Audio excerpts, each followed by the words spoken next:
के बारे में, जिसे कि IV फ्लूइड कहा जाता है और हिंदी में कहा जाता है ग्लूकोज की बोतल।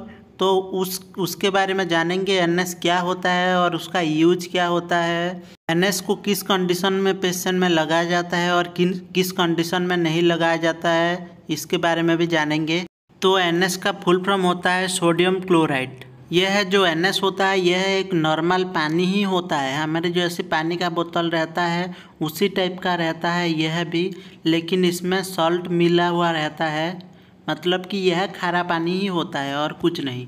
मान लीजिए कि आपके पास पानी का बोतल है, उसमें आप सॉल्ट नमक मिला देंगे तो वो NS टाइप का बन जाएगा।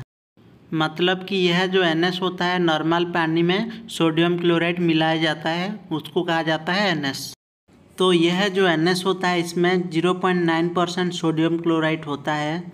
तो जान लेते हैं उसके बाद इसका यूज के बारे में। सबसे जो इम्पोर्टेंट यूज है इसका जो कि डाइल्यूट किया जाता है, किसी भी इंजेक्शन को जैसे कि डायरेक्ट नहीं लगाया जा सकता है, उसको डाइल्यूट करके दिया जाता है। तो NS से ही उस इंजेक्शन को डाइल्यूट किया जाता है। और किसी इंजेक्शन को जैसे कि 100 ml के डाइल्यूशन में देना है या 500 ml के डाइल्यूशन में देना है तो NS से ही डाइल्यूट किया जाता है किसी भी तरह का इंजेक्शन को। तो उसके लिए बहुत ही ज़्यादा यूज किया जाता है। या किसी व्यक्ति को डिहाइड्रेशन हुआ है, सन स्ट्रोक हुआ है, तब भी आप NS को लगा सकते हैं, NS DNS लगा सकते हैं आप। और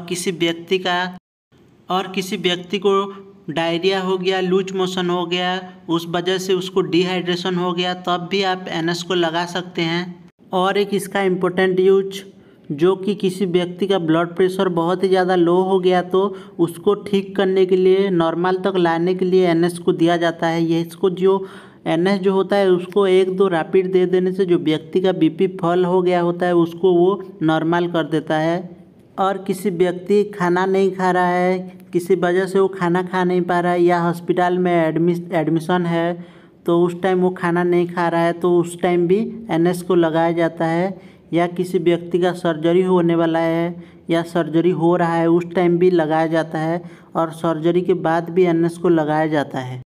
मतलब कि इसका जो सीधा मतलब होता है किसी भी तरह का पेशेंट होने से आप NS उसको चढ़ा सकते हैं। किसी भी तरह का पेशेंट हो, जैसे कि उसको फीवर हुआ हो, बुखार हुआ हो, ऑपरेशन हुआ हो उसका, या उसका एक्सीडेंट हुआ हो, या उसका ब्रेन स्ट्रोक हुआ हो, किसी भी तरह का पेशेंट होने से आप NS लगा सकते हैं, कोई दिक्कत नहीं है।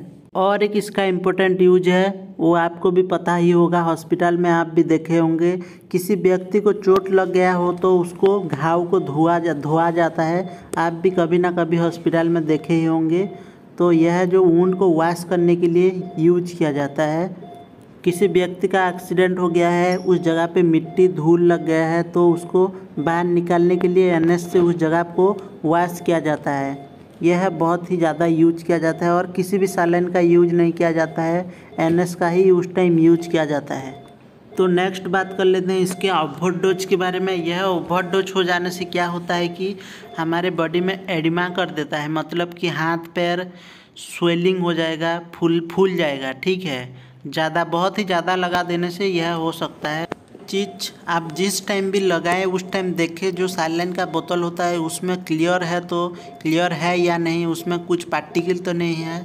तो उसमें आपको कुछ दिखाई देने से उसको कभी भी आप मत लगाना। उसको लगाने से क्या होता है कि अगर आप उस टाइप का सैलाइन किसी व्यक्ति को लगा देने से उसको फीवर आ सकता है और उस पेशेंट को राइगर भी आ सकता है। तो उस चीज़ को आप ध्यान में रखें। तो नेक्स्ट बात कर लेते हैं इसको कैसे लगाया जाता है। यह एक IV फ्लूइड है, मतलब IV ही लगाया जाता है, वैन में लगाया जाता है, जैसे कि सैलाइन लगाया जाता है उस टाइप का लगाया जाता है। तो इसका जो डोज होता है एक दिन में आप 3 से 4 लगा सकते हैं मैक्सिमम। इससे ज़्यादा लगाने से क्या होता है कि ओवरडोज हो जाने से हमारा जो सोडियम होता है वो बढ़ जाता है, उसके वजह से हमारे शरीर में पानी जमा हो जाता है जिसको कहा जाता है एडिमा हो जाता है। तो ये चीज़ आप ध्यान में रखें। अगर आपको वीडियो अच्छा लगा तो एक लाइक करें और आपने अभी तक चैनल को सब्सक्राइब नहीं किया तो सब्सक्राइब कर दें। Thank you for watching.